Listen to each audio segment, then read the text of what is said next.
Previously on the Beam Chronicles. You know the difference between guys like you and guys like me in Sydney. I need you to die, Charlie. You ain't lost everything. I need you to fake it. Take everything away from a man, banish him to the dirt, and ask yourself, Everyone in the world, what'll he re-emerge as? save you and me, When that phoenix rises, needs to believe that you are dead. how do you suppose his demeanor will handle the ruin? You think you'll be chipper? Within the next 3 months. When you got nothing left, that's exactly what matters. Nothing. And in exchange, I will rewrite all of the contracts with me to expire in 2 years. And living with that blank, empty, even for just a split second of it, that'll drive you mad. I am 100% blindingly, life-alteringly, unashamedly, terrifyingly in love with you. What the fuck else do I have to say to convince you? Tell me, I'll say it. Jaxon just needed to hold on for 2 years without me. And then everything would finally be perfect. 2 years. How far could he possibly fall?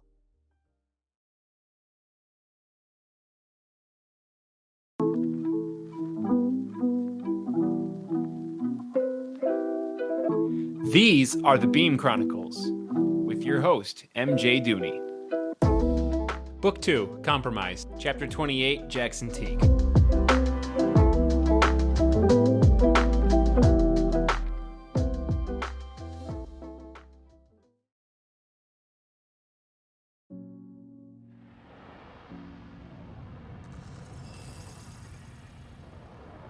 Jaxon, where's Sid? He left. He's going back to HQ for help. God damn it, why did he have to leave? I had shit to say to him. He's coming right back. Just wait 5 minutes. He's going to get Phil and Howie and Murphy. They're all coming here. Together, we'll figure out what the hell is happening to you. That'll be too late. Don't you dare say that. Don't you even think about that. Jaxon, listen to me, all right?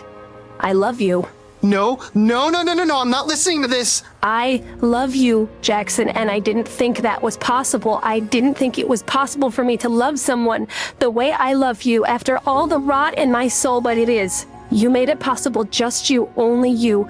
You gave me a reason to live. I love you forever. Shut up. Shut the hell up. Don't do this. Phil will be here in 10 minutes. He'll know what's happening. He'll get you in one piece. Say it to me, Jaxon. I'm not. No way. Fuck you. I'm not saying goodbye. You're just gonna have to hold on because I'm never, ever saying goodbye. Don't be such a bitch. Tell me you love me forever, all right? No. Please. Damn it, fine. I'll love you forever. Good. You better. And that's how long we're gonna be together. Do you understand? This is not the end. It can't be. I can't do it without you. You can. I can't.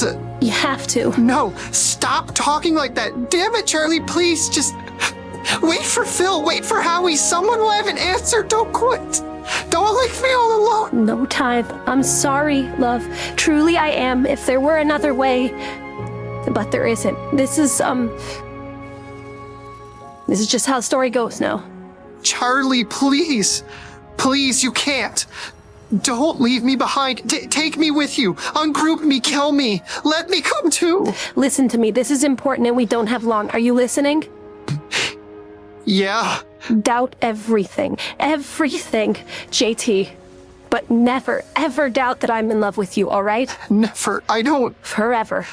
Charlie, please, I need you. You don't. I do. I really do. Please. Kiss me, Jaxon. Charlie. Kiss me until I'm gone.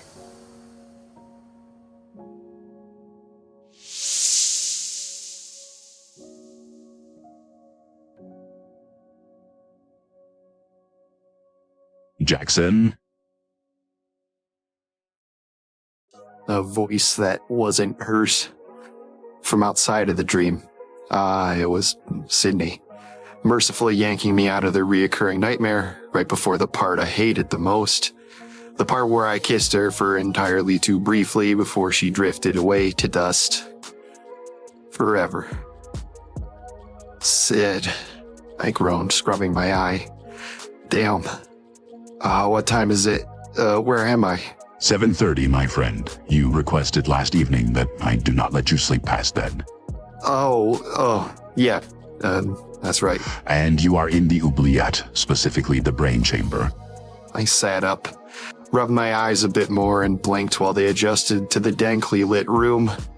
I focused on the old cobwebby column of engineering miracle that once contained Charlie's brain, but now sat empty, silent, motionless. Phil had confirmed shortly after her death that her brain fell to pieces, decomposed, just like her body did. This device was completely barren and useless, only still in this room for the comfort it provided to me. The last physical piece of my love, here in this damp, wet stone tomb, here in this world overcast with shadows. The world without Charlie. How the hell did I get down here? I asked myself out loud. I have no clue. Did you not fall asleep here? Oh, wait, yeah, I did. But I didn't. I couldn't sleep in my own bed anymore. The memories kept me awake all night. The only chance I had at breaking the insomnia was to go to her apartment because her pillow still smelled like her. I could sell myself that I was just dreaming that she was gone, but the paltry slumber I managed to attain was thin and meager, and I didn't usually stay in her room once I did fall asleep. Sleepwalking's bad enough. Sleep flying is a downright dangerous concept. I tried my best not to talk about it to anyone, even Sydney. Did a lot of lying these days. Saved them all from worrying about me. I had to keep up the facade that I was getting better. For their sakes. Yeah, I did fall asleep here, that's right. I remember. I couldn't sleep in my own room. I just started wandering. That's right. You were not drinking again, were you? No, I firmly insisted, making my way up to my feet. I promised, Sid, not a drop, 5 months. A drop. Sounded like a heavenly suggestion, but this was not a lie. Alcohol was the one particular vice I'd honestly managed to cut ties with, whether or not it was for the best. It was a matter of some personal debate. Nonetheless, I'd made that promise of sobriety to Sydney 1,000 times before. Also to Murphy. And Maria. I honestly didn't care what happened to me anymore. For them, I could keep that promise. Do you remember what today is? I do, yep. The day before Tyler Foon got moved to his permanent holding cell. The last day I could see my unsound companion. Are you sure you want to do this, Jaxon? Yeah, I got to. I have to pay him one more visit before I lose access. I owe it to him. We're kind of friends, I guess. I know you don't understand, Sid. You are right, I do not, but I was also not referring to Foon. Oh, right. Duh. I smirked, palming myself in the face, telekinetically grabbing the tuxedo out of his outstretched arms, lifting myself off the ground and rapidly assembling it on my body. The other thing. I almost forgot that was today, too. Busy day. Jaxon, this is a big deal. If you are not ready, nobody would hold it against you, not even... Come on, man. Baby steps. Don't overload me. You know I can't take an entire day in at once. It's just too much. I did not mean to agitate your anxiety, brother. Yeah, I know. Let me get through the Tyler thing first. Of course, Jaxon. And listen, Sydney, I don't think I ever said this, but big day and all. So, before I forget, thanks, you know? It is no trouble. I am always awake at this time. Huh? Oh, no, Sid, not for the wake-up call. Just, I guess it was intended to be a blanket thank you. For all of it, for keeping me on my feet the last year and a half, for keeping me going since, you know what I mean. I have hardly done a decent job at that. He scoffed, straightening my bow tie for me. You have. No, trust me. Without you, I never would have made it. Without you, I don't... I faltered off, trying not to get choked up, trying not to remember the tragic road leading me to today, trying not to think about what today represented. My clean slate. My second life. My half-hearted attempt at making the best of it. Just thanks, all right? Don't be a martyr about it. Accept the thank you. I accept. It is truly my pleasure to have you reassembled, brother. Yeah. Not fully reassembled yet, I don't think. Do not sell yourself short. You have made strides. He lightly brushed his thumb across the scar on my eye, like he was trying to rub it off. I thought that he might cry, and knowing the bizarre chemical effect his tears had on certain fabrics, I didn't want him to risk ruining his own tux. I just smiled and pulled my head away. Quit it, man, come on. Foon's waiting, let's tie off this loose end and bury him in some steel, yeah?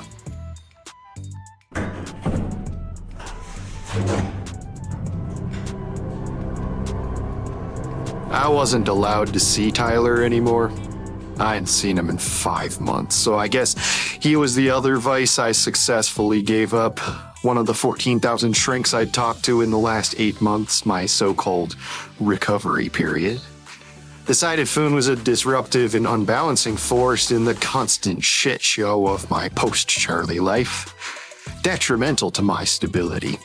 As if you could pinpoint one thing that would dictate my stability one way or another. It was bullshit. My mental break had very little to do with Tyler other than maybe indirectly. Frankly, even when I was drunk and ruined, the time I spent talking to him was the only time I was ever honest. And therefore the only time I felt slightly normal, halfway decent. But I didn't bother fighting about severing ties. For the people trying to save me, I wanted to seem cooperative, willing to accept any theory. And I didn't need him. We hadn't talked about any serious or important topics since the day he broke out nearly 2 years ago. The day Charlie died in my arms, but then came back to me mere hours later. It's weird how that was a good day now. After this, I wouldn't be able to access Tyler anymore. Nor would I even know where he was. Foon had ostensibly served his purpose to profit, an old symbol of futility, scaring all the anomalies left in the world into backing down without a fight, surrendering without struggle. Now that Foon was useless, Howie planned to bury him where he couldn't make any trouble. 3 miles beneath the earth in a cell encased 3 miles in all direction with impenetrable solid steel. You get water and food once a month, exactly enough for a month, delivered by Sydney after Foon was sedated. It wouldn't be nearly enough water to dent his coffin, and if he tried to use it for that, he'd die of dehydration anyway by month's end, which was all the same to Howie. That was Foon's prize for playing the part so well. The choice to die was solely in his hands. Lucky son of a bitch. Howie, Murphy, and Sydney were to know the location of Foon's new crypt of a prison, but that was all. The 3 biggest people at Beam, now that Sid was head of Ava. Originally, my name was the 3rd on that list, but that title got revoked once psychiatrics got involved, and everyone learned the full extent of my downward spiral. Anyway, today was a special exception. Prophet was graciously permitting me to speak with Foon in an intermediate location one last time before they tossed him into the pit. He granted me this right because I told him it was a matter of closure, that there were things unsaid between me and Tyler. It was partially true. Closure was nice. That's not really why I wanted to see him. He reminded me of a better time. He reminded me of when I was happy. I knew that wasn't the same thing as actually being happy, but hell of a lot better than just getting drunk again. And I still needed to apologize to Foon for the role he played in the fucking charade, so I guess in a sense that part was for closure. You look like shit, Teaque. He smirked the instant I stepped into the room they were holding him in during the transition to his new home. You're one to talk, asshole. Even considering the conditions I'd watched him endure during his time in the dungeon, Foon looked exceptionally frail, dry, and hollow today. We may have been the 2 strongest beings on the planet. Wouldn't have guessed it looking at us. I waved the 2 equalizer guards standing watch by the door to wait outside with Sydney, and they obeyed because I had seniority over them. Even a year-long self-destructive bender wouldn't affect chain of command around Beam. Foon and I took our seats at the table in this room, watching each other silently, each of us waiting for the other to speak first, to start filling in the blanks, answering all the questions. Yin to my yang, black to my white. How would I ever stay in such perfectly adjusted shape without him? So, I was told you won't get one last talking before I get entombed, so to speak. One for the road, eh? Something like that. I'm good for that. Always liked our chats. What's it you want to talk about, Nate? I drummed my fingers on the table, watching the tendons on top of my wrist make the nasty scar that ran the length of my forearm dance. The first of many, all around my body, culminating with my eye. Foon noticed, was obviously going to ask about it, but I briskly tucked it under the table before he could, started a different conversation to distract him. So hey, you remember the day when you told me I couldn't truly understand people like you and Sydney because I'd never seen the bottom? I never lost everything and had to claw my way back? Well, I have now. And you were right. I guess I'm the same kind of crazy too, because I get it. All of it. Stuff you did, the things you used to say, I understand you so much better. You ain't killed nobody, have you? No, technically I still haven't. I suppose I just, I see things from a different perspective. I've lost my ability to judge, or I guess fucking care. I wiped my mouth and he snorted, then nodded slowly. For a while again, we just stared at each other and I tried to predict the rhythm of his wheezing breaths. They were too random, lungs gasping and spasming, only when he suddenly remembered to keep trying to stay alive.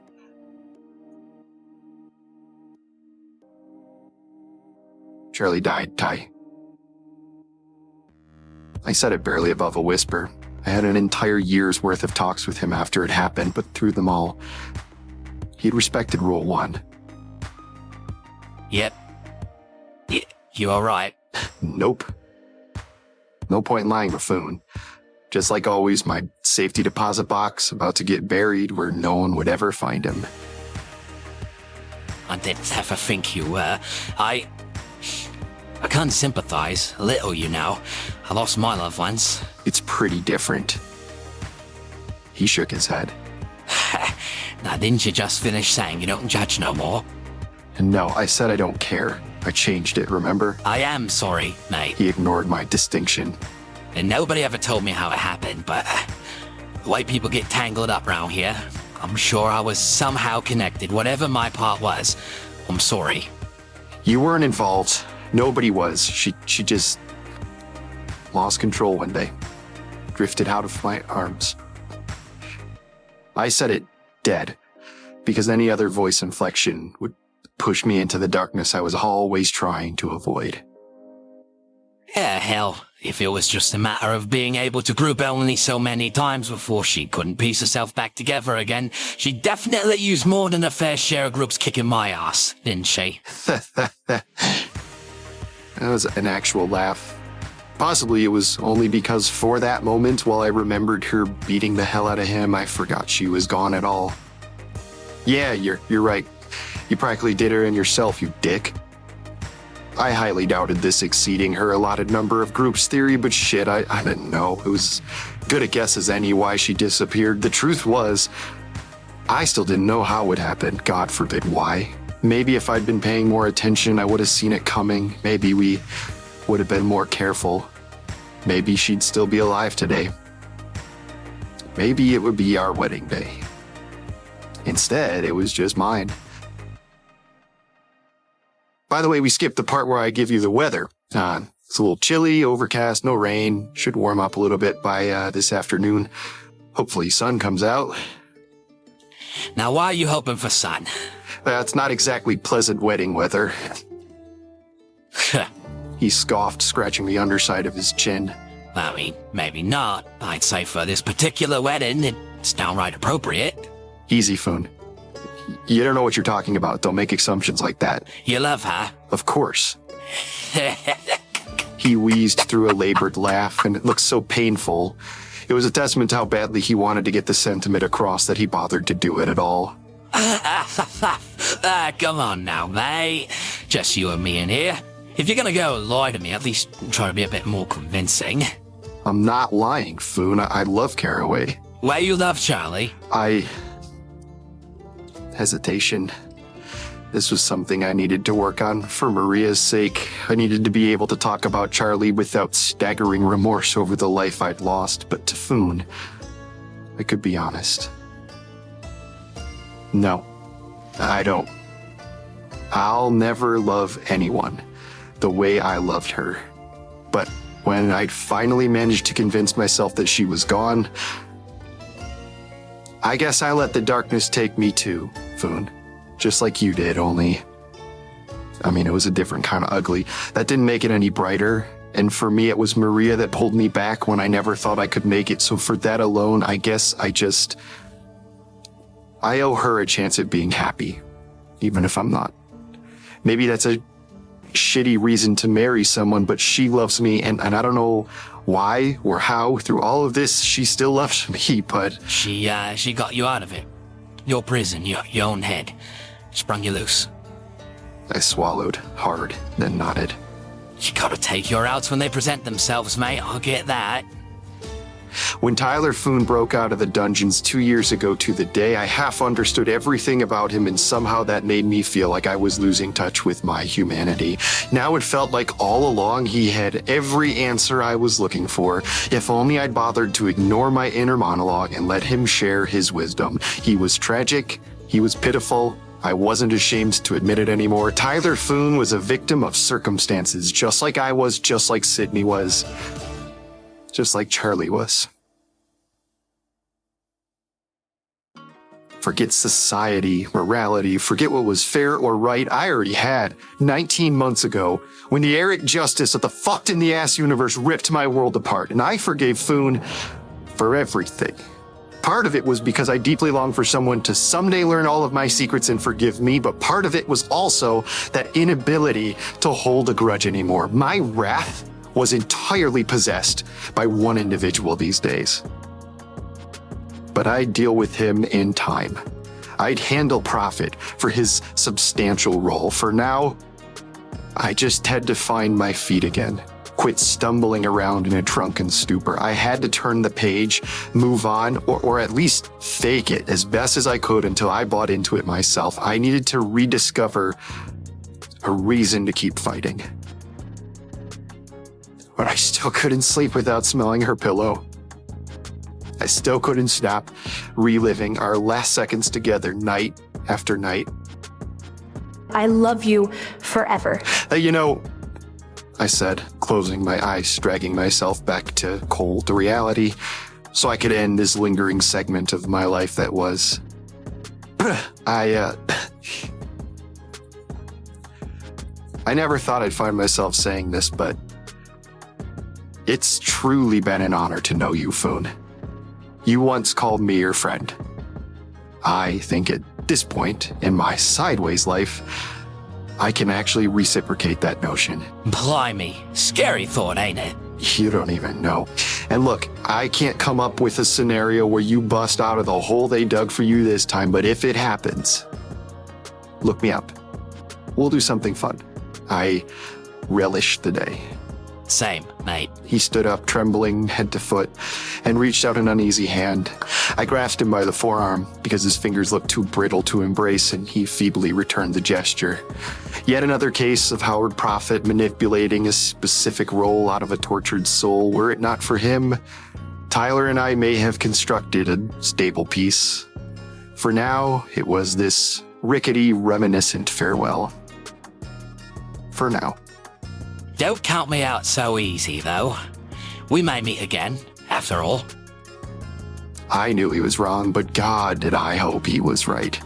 Because the only way he'd ever get out would be if Howard Prophet were dead. Even without Charlie, that might be a world half worth living in.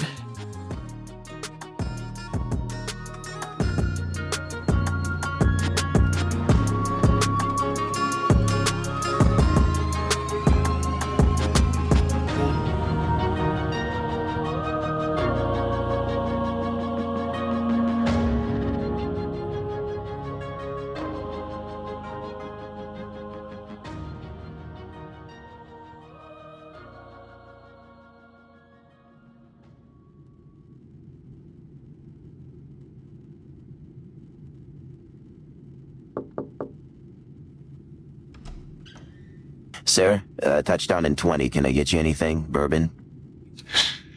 No, I think perhaps everyone has had enough to drink for one night. Yeah, I'm from Detroit. I've seen some weddings, but, never seen one like that. I don't suppose you could get me some peace of mind, Crawford? I think we're fresh out, but, I'll check in the back, sir.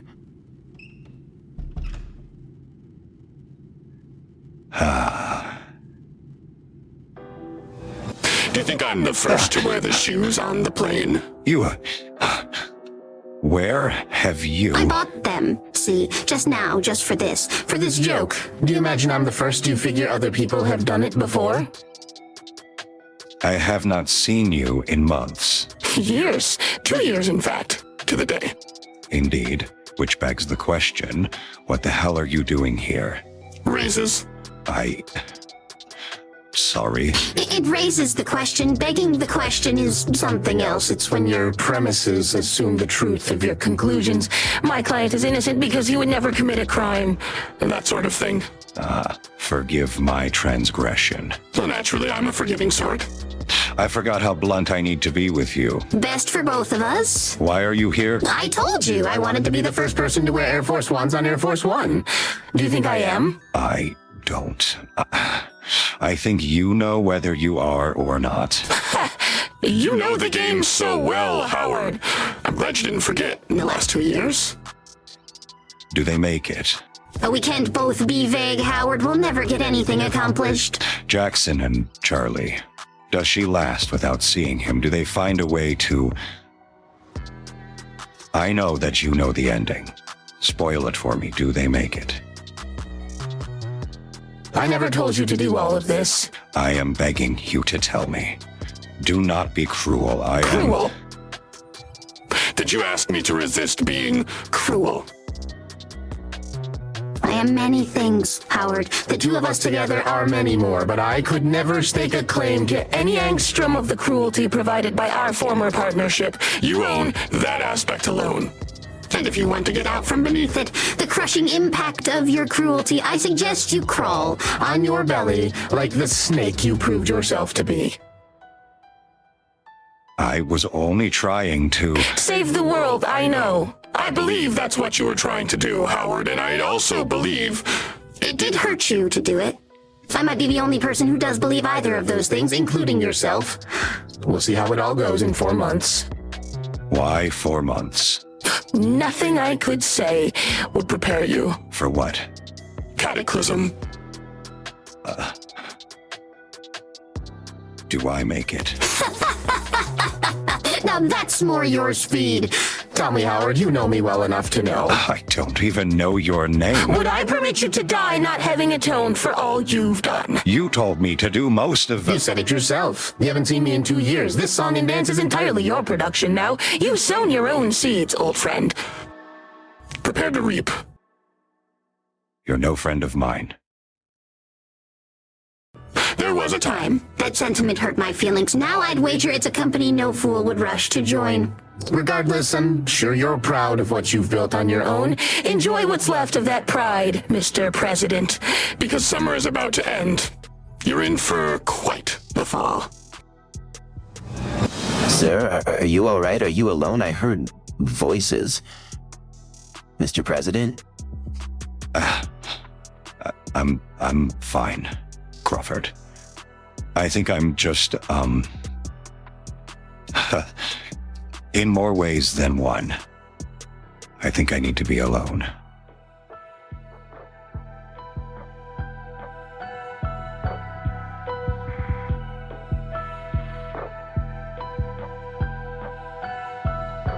Thank you for listening to the Beam Chronicles, a fiction podcast written and produced by me, MJ Dooney. I'm not going to bother with all the calls to action right now because I think at this point, you've done them. I will say I have literal actual art in hand that I paid an artist for, and when she finishes a few more pieces for me, I will actually put something on Instagram. That's a promise.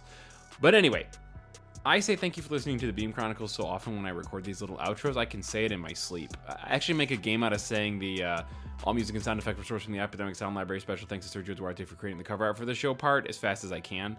But I'll be really sincere for a second. Thank you. Anyone out there, wherever you are, whoever you are, for listening to the Beam Chronicles. It's hard for me to express how important this little story is to me. It's where I go when I daydream. It's what I see when I listen to music. It's really, truly my life's work, and I'm proud of it.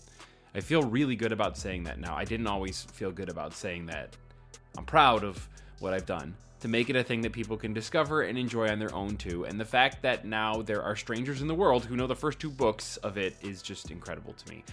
I struggled a lot early on with why I was making this, what my goals were. I think I accidentally kind of hit this sweet spot of because I fucking want to that's like sustained for 2 years. And maybe that's what you needed to hear to start making something that makes you happy. I don't know. I had designs of listing all the people in my life who I knew were listeners because they've helped me so much with like confidence, commitment to the project. First of all, though, I'll probably forget somebody and that sucks. But second, the people I don't know have helped me just as much with all of that stuff too. So anyway, I do need to take a break though. It's time for another hiatus, mostly because my life gets really busy in April because of the AP test. I'm a math teacher. But also emotionally, I need a rest. It's kind of taxing to cry into a microphone week after week. I'm targeting a September return. That's when I started the first 2 books. But I don't know, man. Maybe earlier. But either way, thank you one more time for lending me your ears as I spin this epic yarn. Please come back in a few months to catch Book 3, Cataclysm.